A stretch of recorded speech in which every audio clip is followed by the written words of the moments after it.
Welcome back to the Educated Ignorance Podcast right here on the For Frequency Sake Podcast Network. It is Monday, May 6th, the day after Cinco de Mayo, however you celebrated or whatever you did or how many times you watched Canelo Alvarez on Saturday.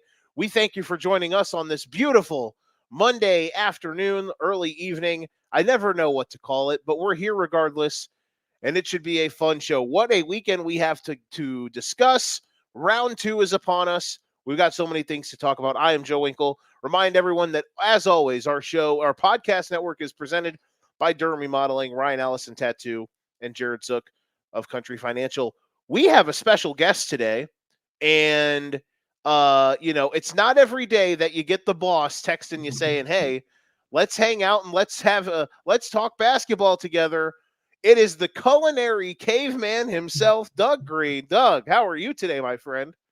Good, Joe. Good to be here. And I have to say, your intro is quite the vibe. I was quite enjoying that.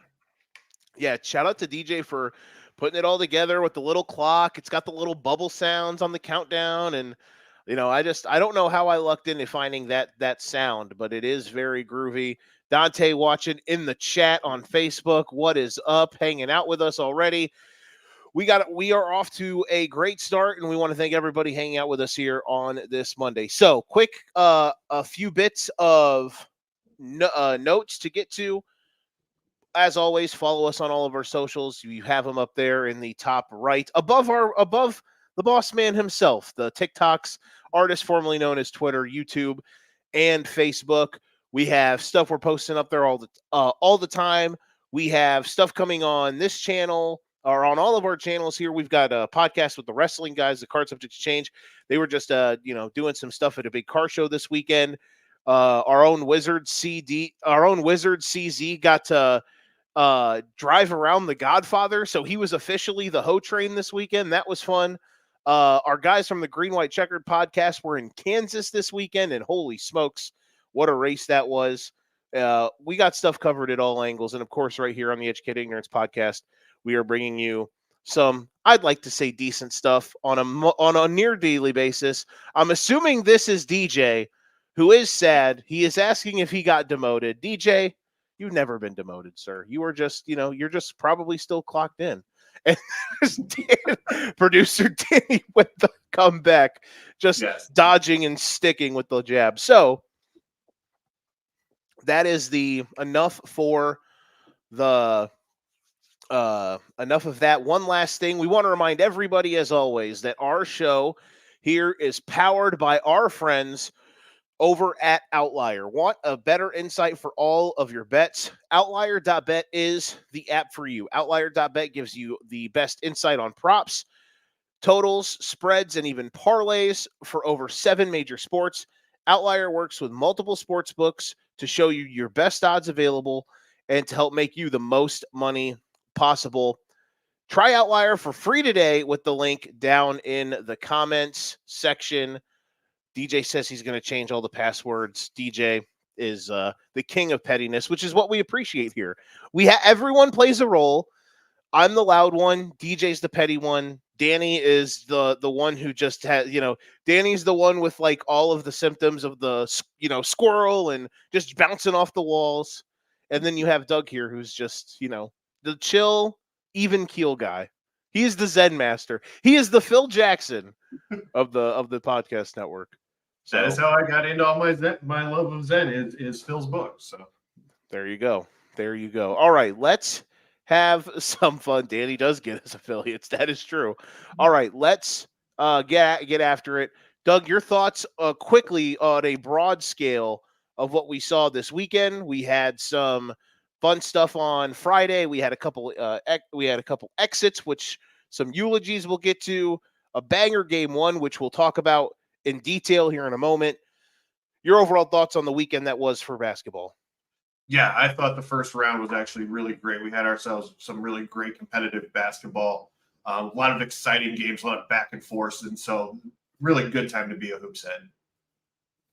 Yeah, it's been exciting. What we saw in round one, I thought the majority of the games, the series that we felt were going to mean the most, meant the most, Minnesota, Phoenix with the emergence of Anthony Edwards, Denver, LA for being a 5-game series. All of the pretty much 4 of those 5 games were really, really good. Of course, you had the last 3 games of Orlando and Cleveland were really good. And there was the Clippers, Mavs. Most of those games were pretty good in the longer series. So you had a lot of different stuff. It was a very Chris Sack asking if I referred to him as the Ho Train. I mean, technically, not that he was the Ho Train, but he was like driving it technically the other day. It's his gimmick now. So a lot of fun stuff that we saw leading to a round 2 where I don't know about you, Doug, but just on a quick thought, I think we have the right 8 teams here. I don't know if I would say this was the best 8 teams all season long. Clearly not, because like LA was good for most of the year, the Clippers, and then they just kind of tailed off at the end, and then Kawhi got hurt. But I don't feel bad about any of the matchups that we have it going into round 2. By the way, of all the first round series that I mentioned, I didn't even mention maybe the best series ever we've ever watched, Philadelphia and the Knicks, which was just like injecting. I don't even know what it was. I can just imagine that's what it was like to do coke in the 80s, just like every night. You're just like, oh my God, I want more. It was incredible. That was like a classic Tyson Holyfield match from back from when I was a kid. It was just 2 heavyweight sluggers just getting in there, throwing haymakers all night long. That was a great series, and I'm excited. And that's one of the things I wanted to jump on today for, was to talk New York, Indiana, because I think that series is going to be really, really interesting. It's going to be fun. And as our producer Danny puts in the chat here, he says it was the crack epidemic in Harlem personified. Absolutely. It was crazy. We were after game 6, we were just sitting there itching like, you got any more of that Knicks Sixer series? It was crazy. All right. So that was the broad scale. Let's talk now into what we saw on what would it be? Saturday. Let's go there. Let's start there, because goodness gracious, the wheels are turning and we might be watching a early finals preview. If you wanted to tell me going into this series that these are the 2 best teams, I would not be one to argue with, because I have a feeling that it might be. And we're talking, of course, about Wolves and Nuggets. We'll talk about game 2 later, but just on a course of game 1. Doug, what was your overall take on how this game played? Your thoughts? Were there any surprises in game 1 that really were that maybe set you back, or did it go how you expected in a sense?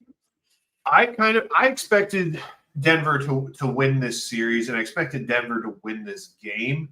So I was a little surprised at the outcome, but I was not surprised at how well that Anthony Edwards played. I think what we saw both from him in the summer league last year from USA Basketball, we've really seen him kind of emerge now as the face of the NBA and the face of professional basketball. And so for him to kind of come out and take over, and to have, as you show here on the screen, 43 points, 7 boards, 3 assists. I think it was on something crazy like 12 of 19 shooting or something like that. Really to come out. I think he finished 17 for 27 or 17 for 29. Yeah, something like that. It was incredible. Yeah, it was really a very good, kind of effort for him to kind of come out and play that well and kind of carry his team. Where I would have probably told you before that this was probably going to be Denver 4-2. Now I think this definitely is going 7, and I could even see the Wolves maybe even pulling this one out. I'd be shocked that they took out the defending champs, but I think we're in for some popcorn-worthy games here coming up. Yeah, I think all these games are going to be good, because Denver has to bring their A game against this team. The stuff that I love from Saturday was like, we'll talk about the Anthony Edwards stuff in detail, but like just the tone that he set comes out, scores the first, I think, 9 points. He scores 16 in the first quarter. He makes a couple pretty timely plays to kind of halt the run that the Nuggets have, which, by the way, the Nuggets starters in this game, in the first quarter in general, but in this game total, were awful. Reggie Jackson was a plus 16 in the first quarter. That's how weird this game started. Minnesota got up 18-4. Denver comes screaming back. They take the lead.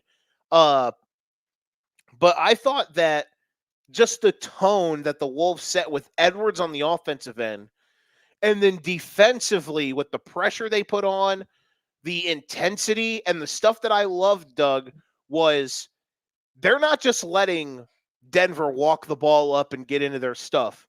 No matter who's picking the ball up, whether it's Jokic bringing it up, whether it's Murray who's ailing with an injury, they've got a guy in his hip pocket, full court, making them work harder than anybody's had to make them work.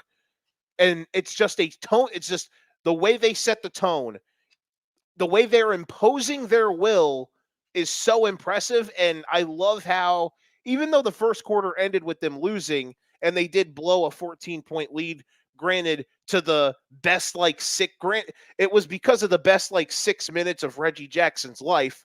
But regardless, I thought that was so important for this series, how Minnesota asserted themselves and just because you're the defending champs, we're not going to lie down. We are here to take everything from you. That was so impressive to me. Yeah, they came out, they punched him in the mouth. They basically said, yeah, you're the champs, but our time is coming either very soon or right now. And we're here to show you that we're supposed to be here. I thought the defenses in the first half were really good. Second half, though, is when Minnesota finally got into a rhythm. They start 10 of 11 in the second half. They were attacking switches. They were using Cat and Naz Reid in mismatches. So they were doing a lot of double. So a lot of their offense at times is they'll have multiple guys up. They'll kind of run a variation of horns, but instead of having it at the elbows, they'll bring it to the top of the key with Edwards and Cat. They'll either have Ant kind of go one way, usually it's Cat's way, and then Cat will get a flare from Rudy Gobert. That's kind of a set they run a lot early, but a lot of times too they'll bring out either both bigs or a big and let Jaden McDaniels with one of the two of Conley or Edwards handling the ball to run kind of a double screen action. You can then get a flare off of it. You can get the other big if it's Rudy, Cat, or Naz downhill in a mismatch. They were doing a great job of that. They were allowing a couple times in the first and the second half, they allowed deep post catches for Rudy Gobert.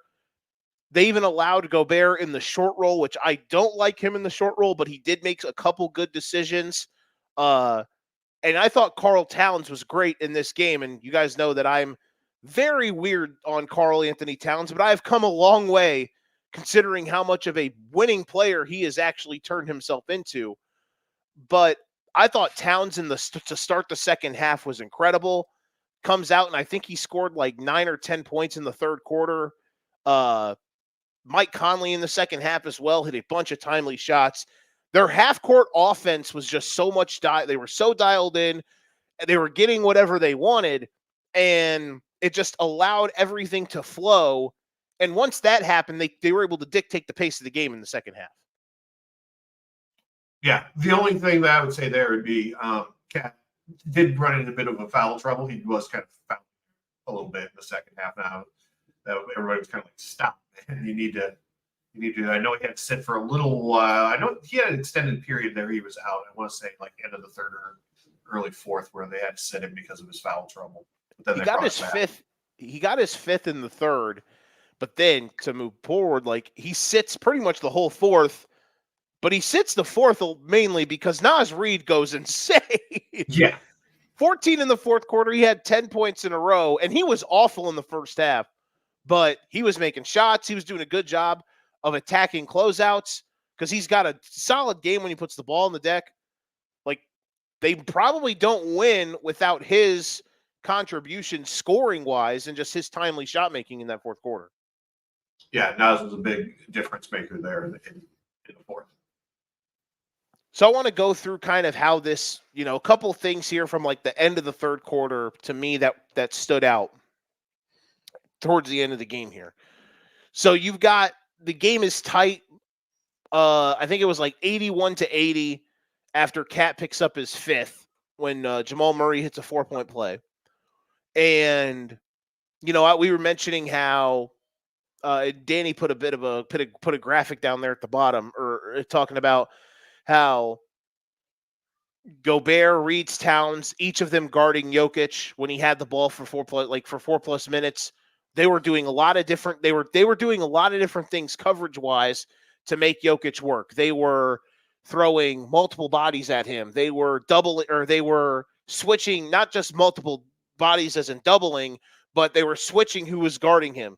Clearly, the best matchup, in my opinion, is Karl Anthony Towns, because his gravity and his center of gravity is better. Gobert is a better defender overall, but he kind of allows Jokic to get deep post position. He'll let him back him down. And it's much better if you have Cat or Nas kind of guarding Jokic in the mid post, and you can put Gobert on Aaron Gordon, which Aaron Gordon isn't going to attack Gobert much. And you can have Gobert kind of play center field. It's what everyone thought the Lakers were going to be able to do last year, but they never could. The Timberwolves are the one team in the league that are uniquely suited to play this Denver team. So a couple things here from the end of the third quarter. The first time all game, the Wolves went no Cat or Rudy on the floor. They go on a 7-0 run in less than a minute. They close the third with the lead. We mentioned Nas Reed scoring in the fourth quarter, but all of this comes back to the guy we started this with, Anthony Edwards. There's a bigger conversation I want to pitch to Doug here in a minute. Hello, Lydia. But this guy, I have fawned over him plenty over the last week or two, couple weeks. This dude at 22, the decisions he makes. So Nas Reed goes off in the fourth quarter. Every single possession that he scores on is off of an Anthony Edwards decision. It's off of a skip pass. It's off of a drive, suck the defense in, and kick it to him. His pick and roll ball handling, or ball handler decision making at 22 years old, the shot making he has, it is like, I hope we all sit back and we understand how good this guy is, and we understand what we're seeing. Doug, I am a youthful man compared to you. You make the jokes yourself. I do not, because I care about you. I don't know what it was like to watch him, but the only thing I can think of when I watch Anthony Edwards play is had to be what it was like to watch Michael Jordan when he was in his early 20s. Because this dude is electric. The way he just shows already how he is so much better. He was the best player on the floor in game one of a playoff series, with the no doubt about it apex predator of the league on the other side of the floor. And he was head and shoulders better in game one. Yeah. Jordan back in the day, you could clearly see, how much better he was than everybody else. You do get kind of reminding of that. Obviously he's got a ways to go being only 22, but the fact that he is only 22, once he gets to be like 25, 26, you can put 4 years under his belt with playoff experience. It's crazy what he could be. That's why I said he's going to be the face of professional basketball here going forward, just because he can do it all. Like you said, he can handle the ball. He's a good enough defender. He's a good enough 3-point shooter. We've all seen him throw it down. The athleticism's crazy. So for me, he's really become, the face of the NBA. Now Wemby's going to have a chance at that as well. But once we talked about some of the other teams with Hallie and SGA and those guys, the NBA is in really good hands going forward. But of the star among the stars, I would say Edwards is definitely kind of above everybody else. And Lydia says in the comments here, Edwards said today, don't compare him to Michael Jordan. And it's not even me saying, like, I think it's easy to say it because Michael was his version. Kobe was like MJ Light. And this is like the closest thing we've seen to that. But even then, he's got more like Dwayne Wade in him with the slashing and like the athleticism. But Dwayne Wade wasn't this good of a pull-up jump shooter at 22. Like, that's where I want to bring it in too. Like, we are sitting here now where this team is up 1-0 in this series. He has clearly gotten everyone on this team to be like, yeah, he's the dude. You mentioned the Team USA stuff, and that's exactly what I was going to say. He went wherever FIBA was last year. He went there. He was like, it became quick. It became evident, like very quick. He was the guy. And everybody followed suit. And he comes back, and this is what I've really turned my page on Karl Towns is like, Cat understood he's not the dude. Cat's a perfect number 2 because he can space, he can do a bunch of stuff at his position. He can shoot insanely well, a historic rate of shooting for a guy his size, and he can when he cares, he can defend. He is a perfect number 2. The him and Rudy stuff showing it clearly works. All of these guys have gotten behind and have backed Anthony Edwards as a leader. He has changed the culture of this Timberwolves team 2 years ago, and even at times a year ago. Well, yeah, 2 years ago going into the series against the Grizzlies, that series was just boneheaded mistakes everywhere with 2 young teams and all the dumb stuff they did. Last year on game 82, remember this, Kyle Anderson and Rudy Gobert were fighting on the sideline. Jaden McDaniels punched a wall and broke his hand and missed the playoffs. Naz Reid was out. This team had just foolishness and silliness, and now they're this team that comes at you with this, I'm going to rip your throat out mentality, and we're here to take everything that you've ever worked for, and we want it more than you do, and it's because of this 22-year-old freak who's here to take the league by storm. Doug, the question now becomes is like, what's the example of a team like this, led by a guy like this, winning a championship? Because if you actually look at it compared to Jordan, it wasn't. Now, Jordan, obviously, I don't remember what year or how old it was, but when they played the 86 Celtics and he had the 63-point game, then they obviously got swept. But there are examples of younger guys leading to championships or leading to the finals. We mentioned Dwayne Wade. That was his 3rd year in the league. His 2nd year, they could have done it as well, but he got hurt. His 3rd year in the league, he was the best player in the playoffs, and they won a title. Kevin Durant, with the super young core of the Thunder, but Durant was clearly the best dude, was awesome against the Spurs in the conference finals. That year, they swept the Kobe Lakers in 2012 out of the playoffs in the 2nd round. They then go down 2-0 to the Spurs, who after at that point won 20 straight games, they win 4 straight and go to the finals before losing to Miami. So, like, Doug, there are examples. So it's not crazy to think this team can't do it and that we're like in this abnormal thing, but it's all because of the evolution of Anthony Edwards from not like 12 months ago. Just think of what the Timberwolves were to where they are now. It's insane. It's incredible. And it's so much fun. Yeah. When you get a chance to kind of watch that, and the Bulls broadcast talked about it a lot a couple of years ago. It was a couple of years ago this year, where Zach was on that same Team USA thing. And then he came back and they're like, he saw how he had to change his game. And he saw that, well, I can't just be just an offensive guy anymore. I've got to play some defense. I've got to be more of a leader if we want to kind of take that step forward. And I think Anthony Edwards saw that too, but he took it to heart way more than Zach. And he stepped up his game he took a bigger step, And on top of that, he's taking all of his guys with him. He's forcing them to up their game as he's upping his game. Because he's saying, I'm going here. You can either get on the bus with me or you can get left behind. And the guys are stepping up and going with him. It's so much fun.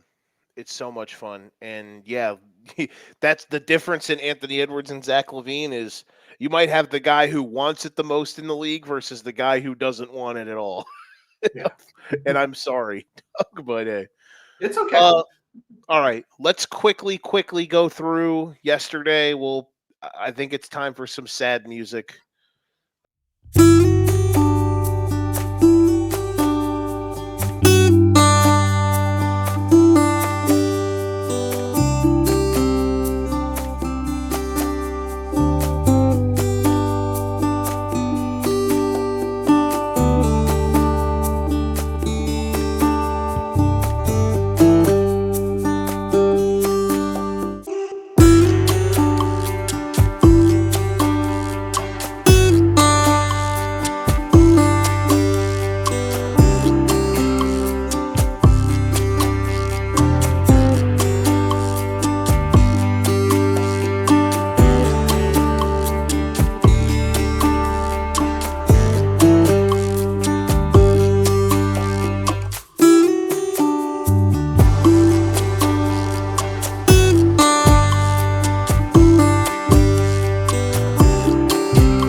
Heartbroken, and I was over it by 7:30 p.m. yesterday instead of listen, I had a horrific 18, no, 12, what was it, 12? I had a really bad 16 hours of sports life. The Toronto Maple Leafs got bounced in overtime in game 7, and then 16 hours later I go from up 18 in the first half to losing by 12 in a game 7. And you know what? I just hate that the first week of May, I always have to watch the Maple Leafs get their dicks kicked in, and an NBA thing that I don't like ends up happening. And here we are. Joe's grieving period. Yeah. Yeah, because the Magic is so much to look forward to. FSU got completely jobbed after as a fan, you put 4 months into a product. You watch them win every game just for 13 people and TV executives to be like, nah, we don't want him here. So yeah, that one will. I might not. I'm still grieving. I might not watch college football next year because of that. I don't believe that. Huh? I don't believe that. We'll see. At least to start, it's going to be tough. It's going to be tough for me to like get into it to start. But yeah, listen, at the end of the day, the one thing that makes me feel okay is that the Magic have a guy who's going to be a top 5 player in the league. Like, you don't do what he did in that series, in those games, and not be that. Like, the decision making, the shot creation, the strength. Like, Doug, do you agree with me there? Yeah, Ben Carroll's really good. And when we were naming off lists of guys who are kind of that next generation of stars, Ben Carroll's right on that list as well. Because yeah, like you said, he's got it all in terms of the shot making and the shot creation. He was only inefficient and turned the ball over a lot because nobody else on his team could make a shot or dribble the basketball. Like, people were out there like, man, I don't know. Like, the Magic, would you be shocked if they go 39-43 next year? I'm like, yeah, because they have a dude who's already like the 9th best player alive, and they're going to upgrade the roster. And they've got draft picks too, so it's not like exactly. Yeah, the question's going to be: do they want to slow play it, or do they want to go all in to try to like move up a hierarchy tier in the East? All right, is Donovan Mitchell on the Mount Rushmore of Cavs? I'm assuming, as Lydia asked, this is for all-time Cavs. I mean, he's got to be, right? The dude had 89 in Game 6 and 7 combined. He had 89 total points. He was incredible. Yeah, I mean, what are we looking at? So I'll give you LeBron, Price, Elo, Mitchell, if we're gonna put him there, and then like Brad Doherty. Yeah, that's what came to my mind too. Brad Guy Doherty. who bought a NASCAR team. Ilgauskas, that's a great one. Big Z. Andy Varejao. Anderson Varejao has a screen named after him, so I mean, you had the Varejao screen, you got the Gortat screen, 2 all-timers. Yeah, I think that he's got to be at this point. Yeah, that was incredible. And all we still care about is who he's going to ask to be traded to. I think there's a world that exists. I think the Cavs should trade Garland, and I think they should trade Mobley and play Allen and Mitchell and kind of build the roster around that.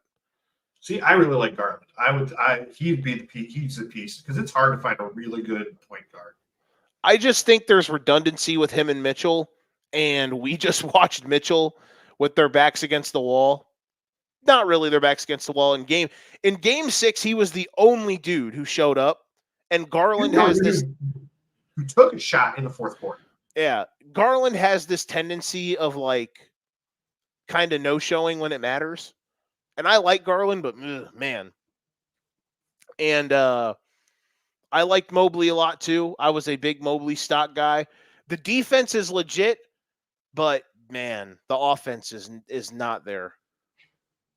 So I don't know. I think Jared Allen just gives you more as an offensive threat.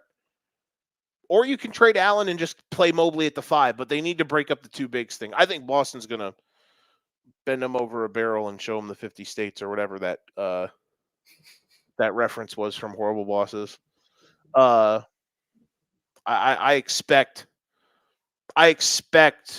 the Celtics to win with relative ease. Do you quick prediction on that, because we'll preview game 1 tomorrow, but yeah, I'd say probably 4-1, 4-2. I think that's fair. I think at this point, unless something catastrophic happens, I don't see any sweeps kind of going for. Yeah, me neither. I don't think so either. All right, let's take a quick break. Danny with a 4-0 for Boston. I think I'm going to do 4-1 out of respect of Mitchell having a out-of-body experience game, which he's prone to do. So I'll give him that. And the Celtics will take one game where they just bullshit. So, that's how they do things. All right, we're going to take a quick break. We're going to come back. We'll preview tonight's games. We're going to talk Knicks Pacers. We're going to preview how Denver can try to get back in that series against Minnesota. And then we will see if Danny's got any good bets for us. We'll be right back for Frequency's Sake Podcast Network. Football season may be over, but for Frequency's Sake still has you covered for all your sporting needs. Tune in every Sunday when the best professional wrestling podcast around, Cards Subject to Change, gets you caught up on everything inside the ropes. They won't miss a count with weekly analysis and interviews. More into auto racing? We've got a double dose for you on the track. Tune in to Fast Money with Rod Villagomez each week and win some money with the quickest bets in all of sports. Want more insight from Pit Row? Check out the Green, White, and Checkered podcast where they give their insight on everything happening on and off the track. Need your basketball fix? Points in the Paint has you covered with live shows every other week looking at everything in the association. Backed by popular demand, we have the return of The Payoff Pitch, FFSQC's baseball show, covering you on news around the MLB. If you're missing football, don't fret. Mark and Dan still have you covered in the football lounge. Missing Joe Winkle? Probably not, but he's still here talking sports on Educated Ignorance. Football season might be over, but we've still got you covered. For Frequency's Sake, you know what we mean. For Frequency's Sake is brought to you by Durham Remodeling, serving the Quad City area's remodeling and repair needs since 1973. Clint's Draft House, grab a bite and a pint. 7th Street, Moline.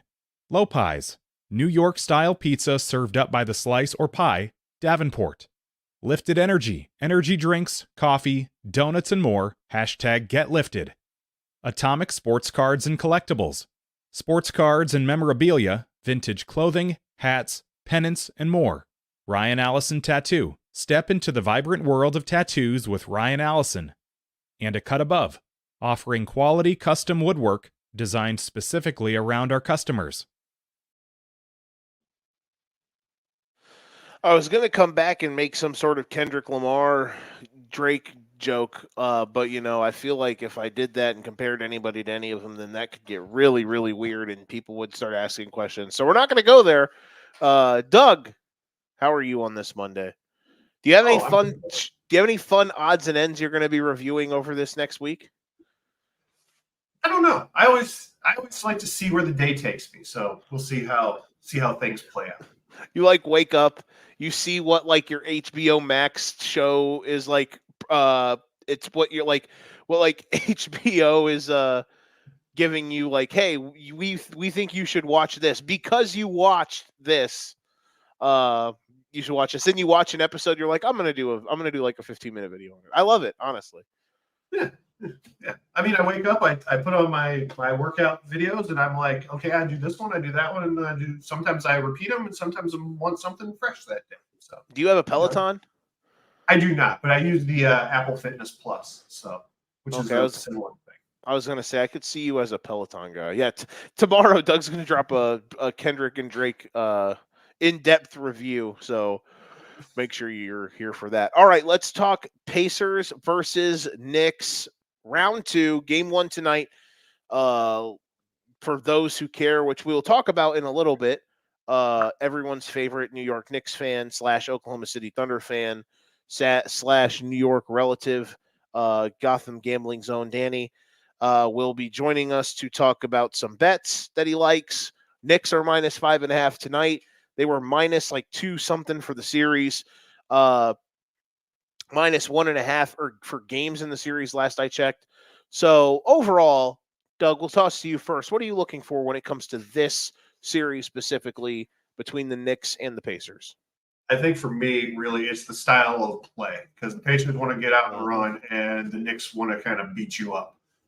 And so whoever can kind of impose their will in terms of style of play, I think is going to be the one that comes out of this series.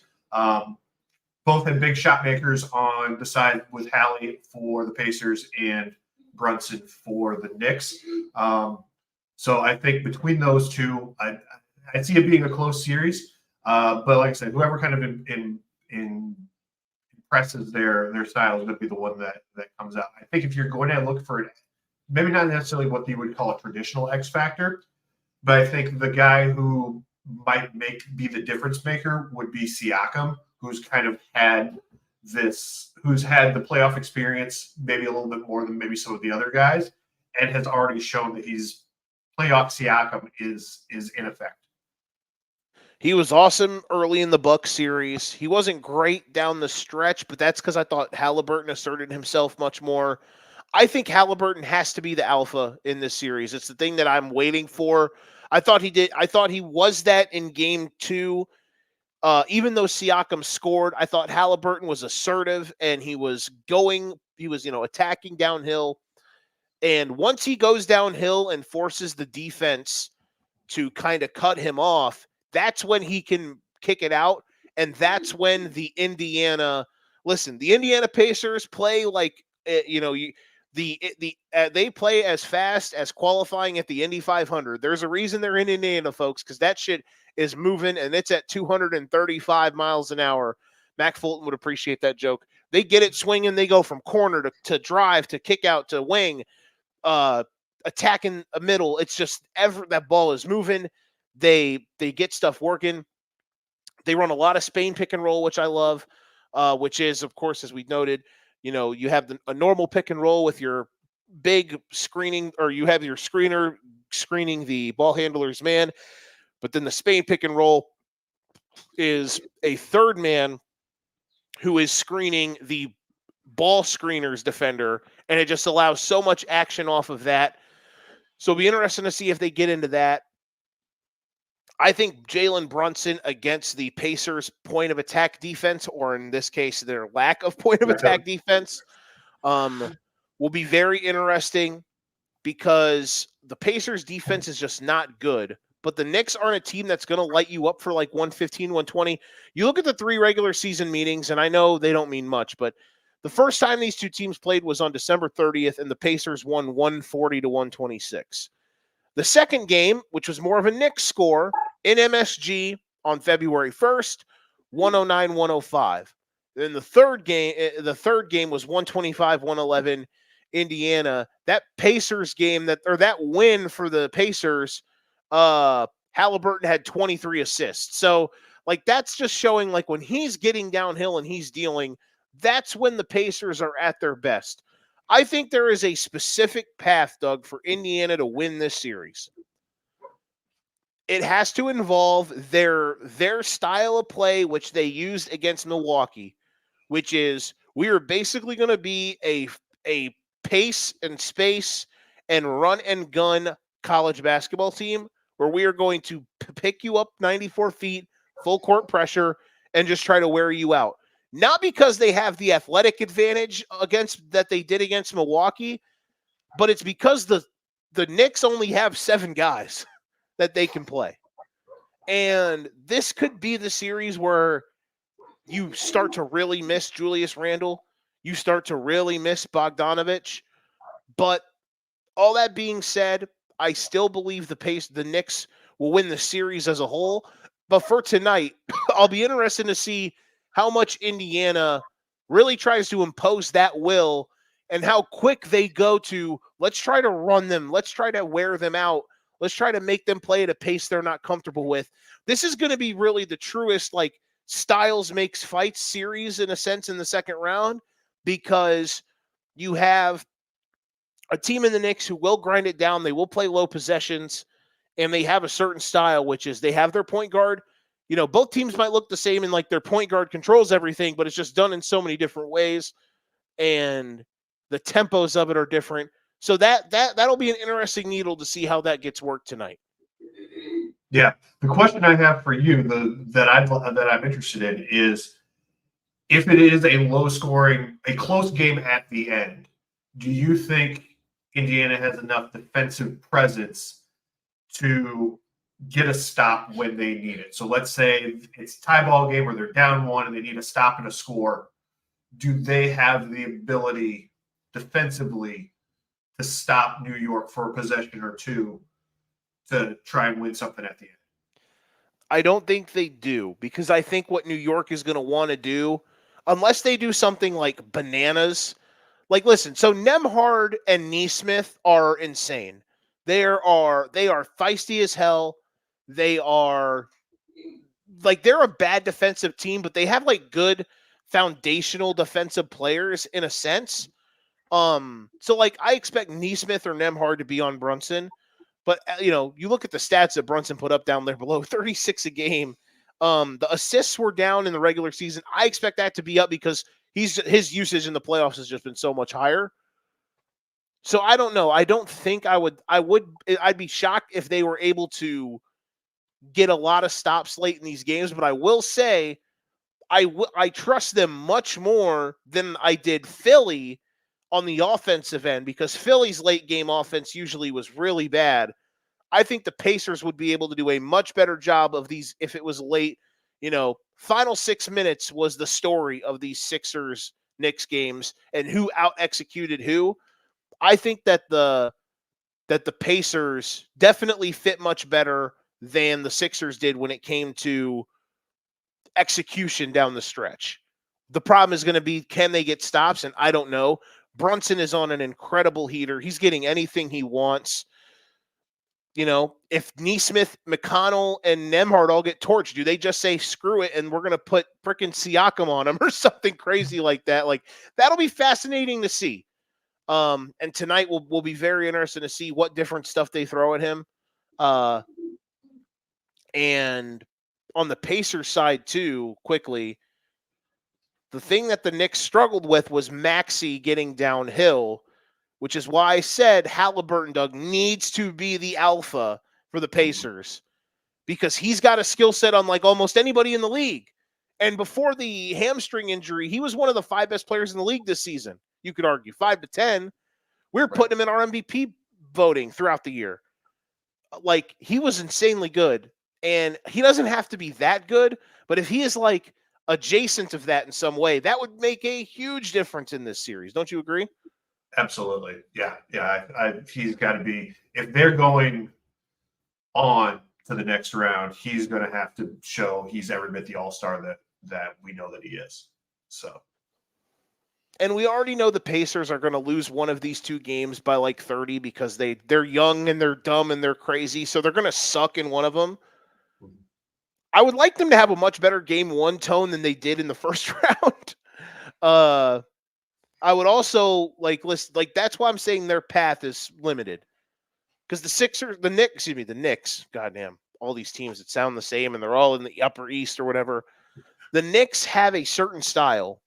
They're not going to screw around. They're not going to be not locked in.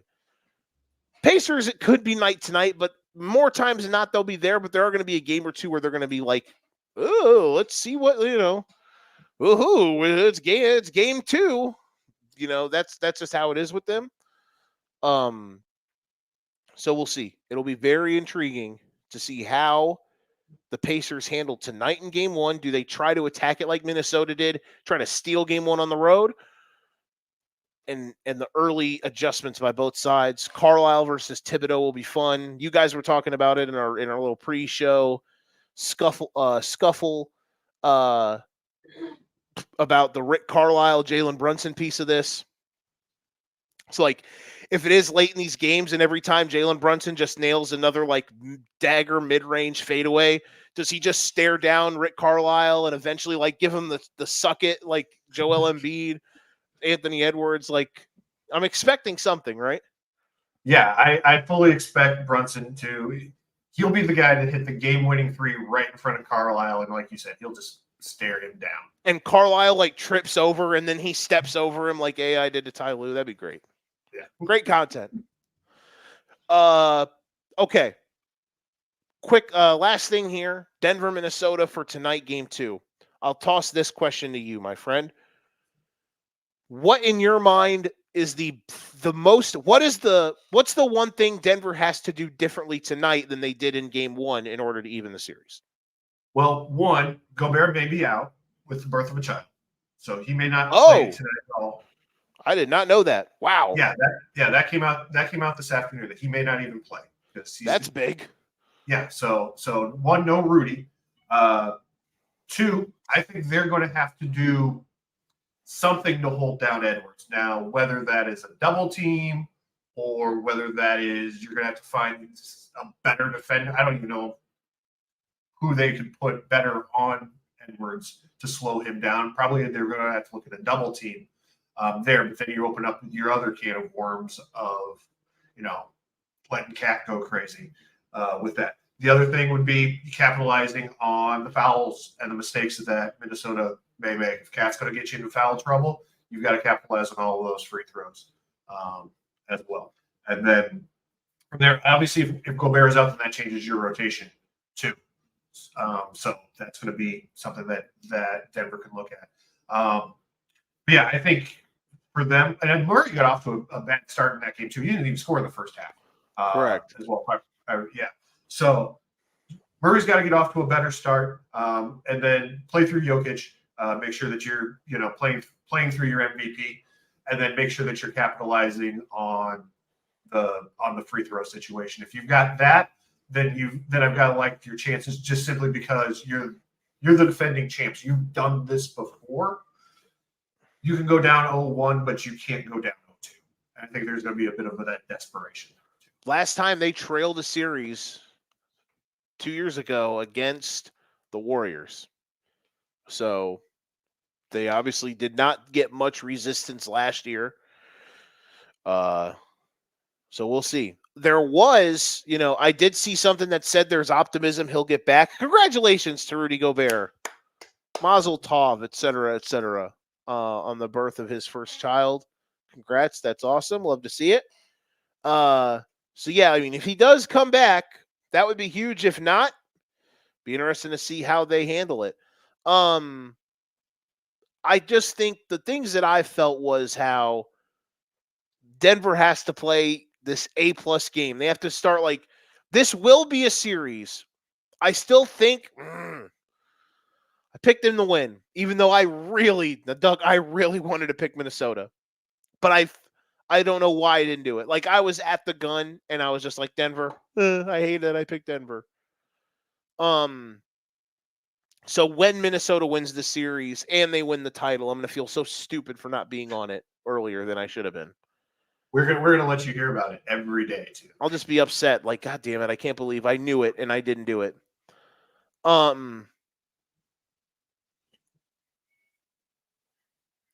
They if Denver knocks, Denver will have to take it from these guys, just as they're trying to take it from, you know what I mean? Minnesota's trying to take it from them.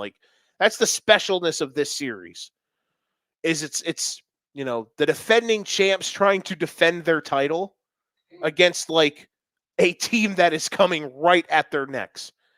Now, if they get past them, their reward will be either one of the best playoff players ever in Luka or this young Thunder team who's we've never been here before, but we're trying. And then maybe the Celtics or the Knicks in the finals.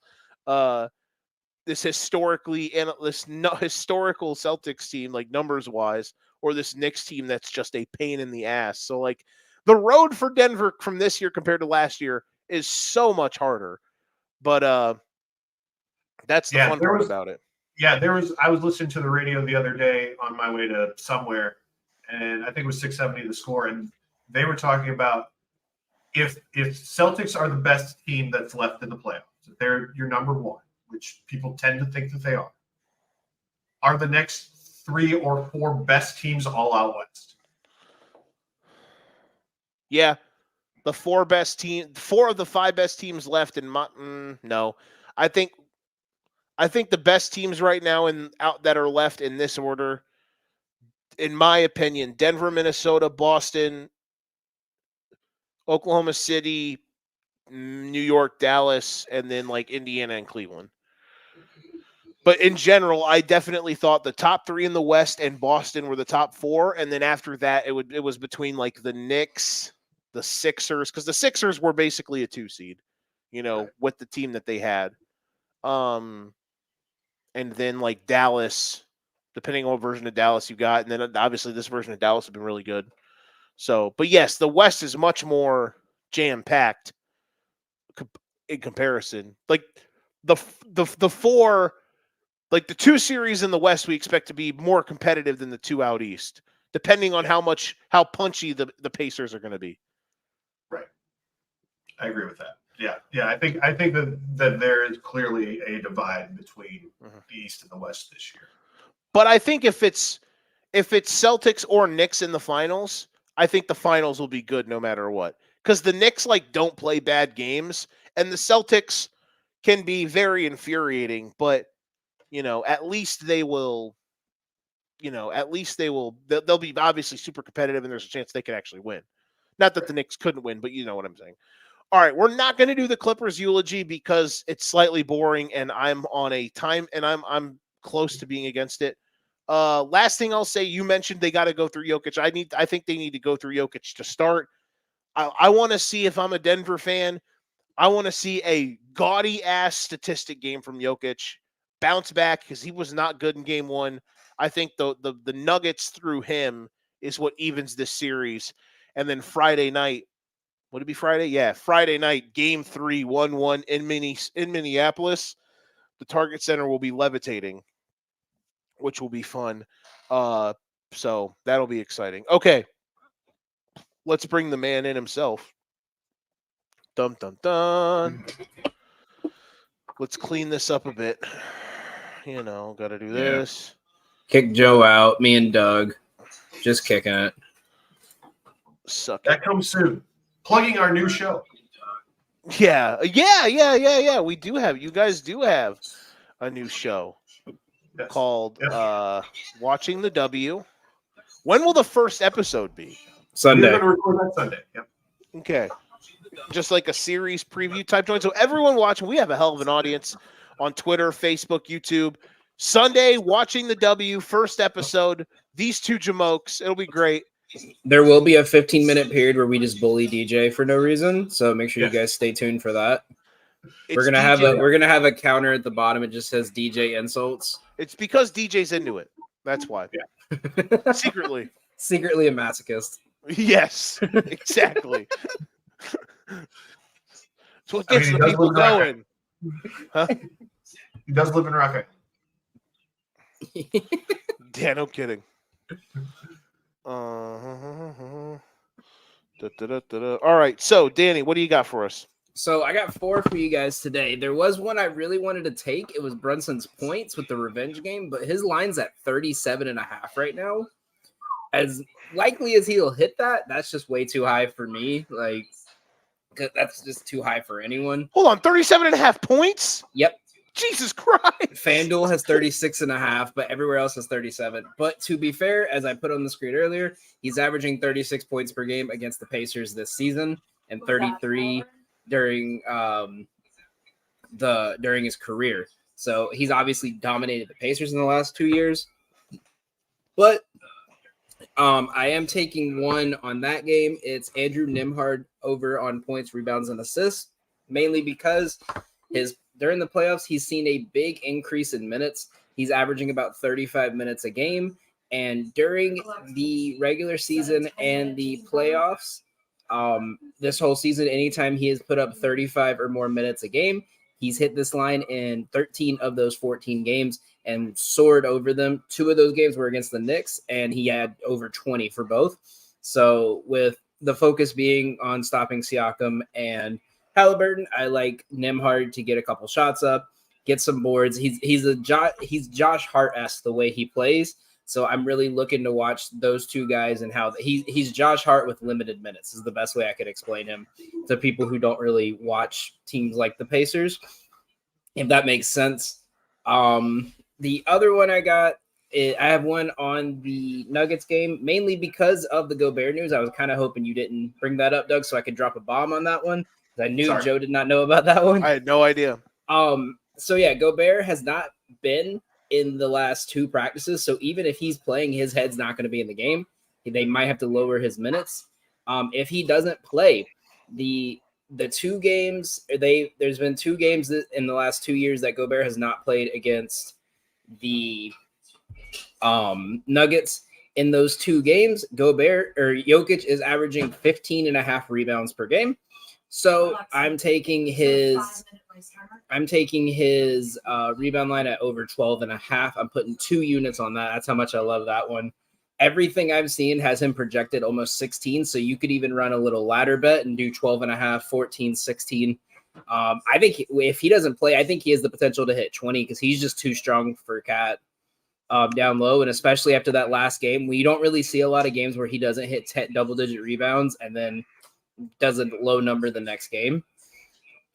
I have a sneaky little middle, and I figured you would like this one, Joe. I have Nuggets money line, but I have Minnesota to cover.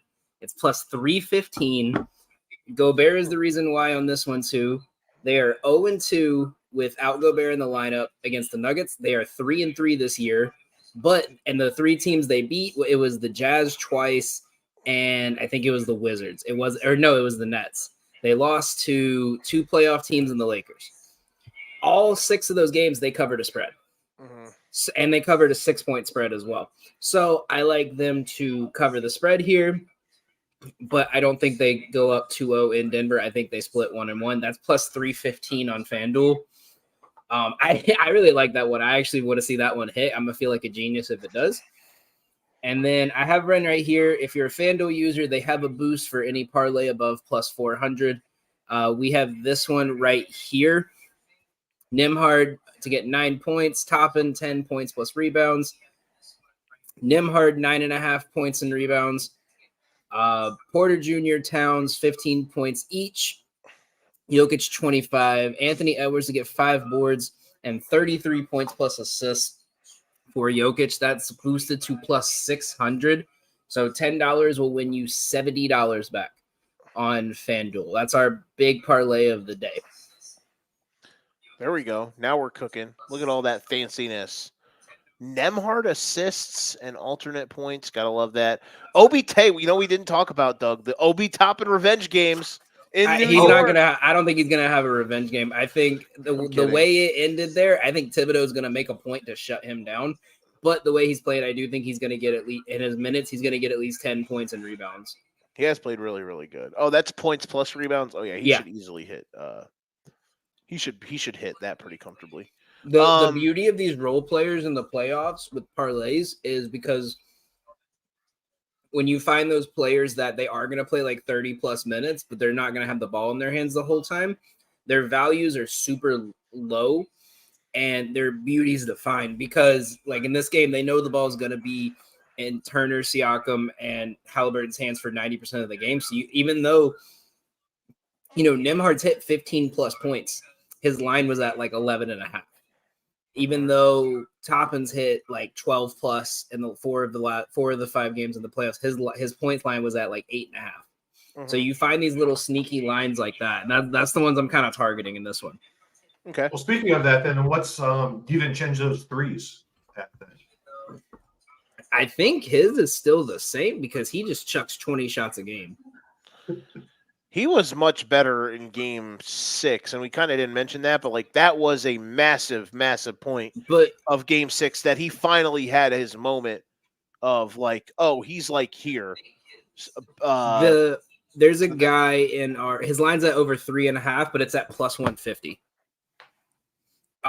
There was a guy in one of our Beat the Book spaces we did that's been covering the Knicks for a couple news articles and websites. And he explained it to me as DiVincenzo is just they want him to play like Emmanuel Quickley if Emmanuel Quickley knew how to play defense, where he's going to take that aggressive shot. He's going to take 10, 15 threes and hope he gets hot, but he's going to be able to lock down on defense, which was something that Quickley just was not there yet with. And I think that's why he fits in so well with this offense. They listen, the Knicks are in a groove. Tonight will be fun. That just to see who tries to do what, to see if how long it takes for someone to get out of their like rhythm, like to try to counter, who throws the first punch, who's forced to adjust first, because of the styles of that series will be very intriguing. Well, how aggressive does Halliburton come out? That'll be very fun to see that dynamic. The beauty with the Knicks is that like their pace stats don't show their story. Like if you watch them as much as I've watched them, Lydia's watched them, it's not just that they play slow, but they don't force you to play at their pace. They will match whatever pace you play, and they eventually will get it to a point where it's like, okay, if we're trying to push them, that's not going to work. So we got to slow down. But then they want you to slow down. But if you try to force the pace, you got DiVincenzo who could shoot. You got Brunson who's comfortable driving to the basket. And when you have to do that, there's 4 guys around him that can shoot. So this team's built for like 6 different styles of play. And I think that's what's going to kind of put them over the edge and get them through to the conference finals. Yeah, I think that their biggest advantage against Indiana is they have more answers than Indiana will have. Exactly. Yeah. That's what I think the biggest cue for them And will be. plus, it's the same thing we talked about a couple shows ago, where out of all the players that have played a full 48 minutes, the Knicks have 70% of those games. Yep. And of the players who played over 40 minutes consecutively, the Knicks have like 80% of those have players that do that. They built a team instead of trying to hope Thibodeau does well. They built a team around what Thibodeau was trying to do in Chicago, which is have 5 players play 48 minutes. So they are suited for the fact of like, even if they aren't able to, they might only be playing 7 or 8 guys right now, but all those guys are ready and all those guys are ready to go. So and they know when to slow down, they know when to speed up. Because if you watch Brunson tonight, because he's easily going to play 40 plus minutes. He knows when to push the pace and when to slow down and catch his breath. So are we all thinking the home teams win tonight? Both home Yeah. teams. Denver. I think Denver wins. If Minnesota wins, though, man, that conversation tomorrow is going to be fun. All right, gentlemen, we did good. We did great. Some would even say we did more than great. Doug, I don't know when you're going to do this again with me, but it was fun. I'm glad you did it. Yeah, no problem. Yeah, do it tomorrow. I'm tired of listening to him for an hour. Just go on diatribes. It is nice to have someone to bounce back. It saves my voice, for God's sakes. You're the one who told me to hide behind the screen. It's just, we have graphics, we have flashing stuff, we do different things. I'm just saying, we've got, it was your idea. Jesus Christ. Yeah, but I can still go on screen and do it. Oh, Daniel. That's just because I was hungover. Oh, shut your mouth. All right. Catch these two buffoons on Watching the W first on Sunday.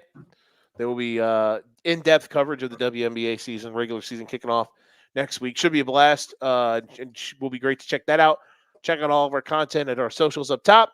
For producer Danny, for the boss man himself, Douglas Verde. I am Joe the Show Winkle. This has been the Educating Nerds podcast on the 4 Frequency Sake Podcast Network. Scheduled this week.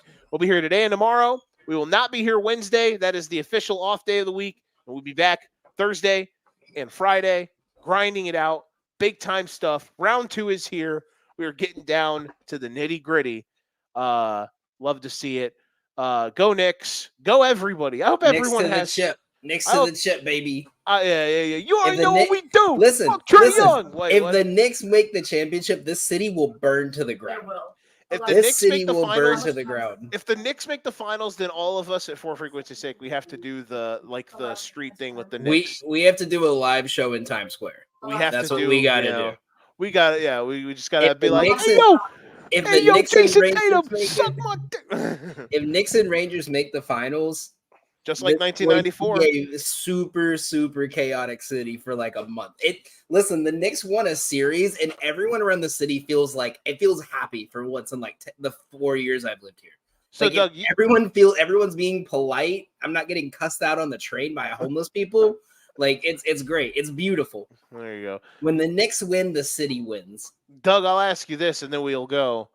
If the Knicks and the Rangers, a la 1994, both make the finals, who's the betting favorite for which famous person will be live on a cop chase somewhere on the West Coast? The car may or may not be neutral colored. Who's the betting favorite? I got good money on Aaron Donald. Aaron Donald? It's like the nicest man ever. We go see a Miles Bridges gets caught again. Oh God, that's a good one.